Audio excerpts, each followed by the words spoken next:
জামাত রাষ্ট্রের ক্ষমতায় আসলে রাষ্ট্রের পরিবেশ কেমন হবে তা এই একটা ভিডিও ফুটেজের মাধ্যমেই স্পষ্ট ধারণা পাওয়া যায়। এই মানুষগুলো ক্ষমতার চেয়ারে বসলে রাষ্ট্র কিভাবে পরিচালিত হবে অনেক কিছু দেখার প্রয়োজন নাই। এই একটা ভিডিও ফুটেজ দেখুন আর ফিল করুন। একটি সুন্দর ও কল্যাণমুখী রাষ্ট্র পরিচালনার ক্ষেত্রে এই মানুষগুলোর খুবই প্রয়োজন।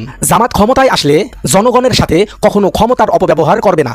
জামাতের এমপিরা গিয়ে আপনাকে মসজিদের দিকে আনার জন্য মুয়াজ্জিনের দায়িত্ব পালন করবে। আপনি রোগে আক্রান্ত হলে আমিরে জামাত এসে আপনার সেবা যত্ন করবে।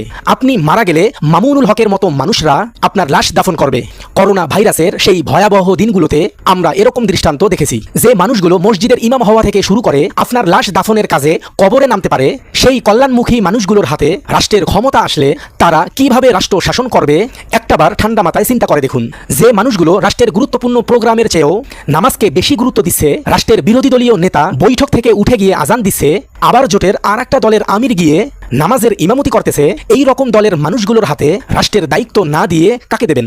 যিনি শুধু রাজনৈতিক নেতা, যারা নামাজের ইমাম হওয়া তো দূরের কথা, যাকে নিয়মিত মসজিদেই দেখা যায় না, তাদের কোন যুক্তিতে রাষ্ট্রের দায়িত্ব দিচ্ছেন? জামাত ক্ষমতায় আসলে রাষ্ট্রের পরিবেশটা মসজিদের পরিবেশে রূপান্তরিত হবে, এখানে সন্দেহের কোনো অবকাশ নেই।